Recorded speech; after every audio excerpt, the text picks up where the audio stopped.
নমস্কাৰ। আজি আমি এই ভিডিঅ'ত অনুৰাধা শৰ্মা পূজাৰী বাইদেউৰ ইয়াত এখন অৰণ্য আছিল উপন্যাসখনৰ কাহিনীভাগ চমুকৈ আলোচনা কৰিম। এই উপন্যাসখনে 2021 বৰ্ষৰ সাহিত্য একাডেমী বঁটা লাভ কৰিবলৈ সক্ষম হৈছে। এই উপন্যাসখন বনাঞ্চল ধ্বংসক লৈ লিখা এখন সুযোগ্য সুন্দৰ উপন্যাস। আধুনিকতাৰ দৌৰত পৃথিৱীৰ পৰা বনাঞ্চলসমূহ হেৰাই গৈছে। বনাঞ্চলত বনৰীয়া জীৱ জন্তুৰ অধিকাৰ শেষ হৈ গৈছে। সভ্য মানুহৰ অমানৱীয় কাণ্ড, বনাঞ্চলত হোৱা উচ্ছেদৰ পৰিণতি আদিৰ বিষয়ে উপন্যাসখনত সুন্দৰকৈ উল্লেখ আছে। এই উপন্যাসখন হৈছে মহানগৰৰ এটা যুগৰ সাক্ষী। গুৱাহাটী মহানগৰৰ পাঞ্জাবাৰী অঞ্চলৰ এসময়ৰ পাঞ্জাবাৰী পাহাৰটোৰ বিষয়ে ইয়াত উল্লেখ আছে। অৰণ্যৰ নাম কোনে কেনেকৈ ৰাখি থৈ যায় তাক কোনেও নাজানে। পাঞ্জাবাৰী অঞ্চলৰ পাহাৰত হেনো এটা সময়ত বহুত আম গছ আছিল।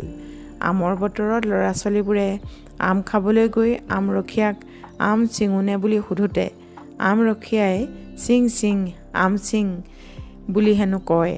প্ৰাক স্বাধীনতা কালত কোনো বগা চাহাব ফৰেষ্টাৰে আমচিং শব্দটো বাৰে বাৰে শুনি আমচিং বনাঞ্চল নাম দিয়া বুলি মানুহৰ মুখে মুখে প্ৰচলিত। বৰ্তমান সময়ত এই বনাঞ্চল নিঃশেষ হৈ গ'ল। সঁচাকৈয়ে বৰ দুখনীয় বিষয় যে আমি মানৱ জাতিটোৱে নিজৰ প্ৰয়োজন পূৰাবলৈ প্ৰকৃতিৰ ওপৰত কিমান অত্যাচাৰ চলাই আহিছোঁ। অৰণ্যৰ ওপৰত বন্যপ্ৰাণীৰ অধিকাৰ নিষেধ কৰি আমি নিজৰ স্বাৰ্থ সিদ্ধি কৰিছোঁ। ফলত বন্যপ্ৰাণীসমূহ আশ্ৰয়হীন হৈ পৰিছে। সিহঁতৰ খাদ্য সংকটে দেখা দিছে, যাৰ ফলস্বৰূপে বন্যপ্ৰাণীবিলাক মানুহ থকা ঠাইলৈ ওলাই আহিবলৈ বাধ্য হৈছে আৰু তাৰেই পৰিণতিত বন্যপ্ৰাণী আৰু মানুহৰ সংঘাত হৈছে। ইয়াৰ বাবে সম্পূৰ্ণ জগৰীয়া হৈছে মানৱ জাতিটো।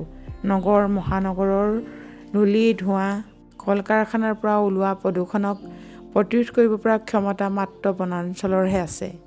এই বনাঞ্চল ধ্বংসৰ ফলত যে আমাৰ ভৱিষ্যত প্ৰজন্মলৈ বহুত সংকটে দেখা দিব তাক ওলাই কৰিব নোৱাৰি। অসমৰ বন্যপ্ৰাণীৰ হত্যা আৰু মাংস, শিং, খৰ্গ, নখ, দাঁত, ছাল চালান হয় চুবুৰীয়া দেশ চীন আৰু ম্যানমাৰলৈ। মূলতঃ সেই দেশৰ বজাৰবোৰেই চোৰাং চিকাৰীৰ মূল লক্ষ্য। চীন দেশে বন্যজন্তুৰ সাৰ ছালৰ প্ৰতি দেখুওৱা উদাৰতাই চোৰাং চিকাৰীক দুগুণে উৎসাহ যোগাইছে। পৃথিৱীৰ পৰা হেৰাব খোজা অপাৰ্থিৱ বিশ্বাস, আশা আকাংক্ষা আৰু ভাল পোৱাৰ বাৰ্তা লৈ ফুৰা চৰাইবোৰ, গছবোৰ, নদীবোৰৰ বাবে শেষ ঠিকনাও যে নোহোৱা হৈ আহিছে সেই কথা উপন্যাসখনত বৰ সুন্দৰকৈ উল্লেখ আছে। অৰণ্যক ভাল পোৱা মানুহ যে একেবাৰে শেষ হৈ যোৱা নাই সেই কথা কেইটামান চৰিত্ৰৰ যোগেৰে উপন্যাসখনত প্ৰকাশ পাইছে। কিন্তু সেইটো হৈছে এপাচি শাকত এটা জালুকৰ দৰে। আজি ইমানতেই আমি কিতাপৰ মূল কাহিনীভাগ সামৰণি মাৰিছোঁ। আশা ৰাখিছোঁ আপোনালোকে ভিডিঅ'টো নিশ্চয় ভাল পালে, আৰু যদি সঁচাই ভাল পালে ভিডিঅ'টো লাইক কৰিব, শ্বেয়াৰ কৰিব আৰু চেনেলটো ছাবস্ক্ৰাইব কৰি দিব। ধন্যবাদ।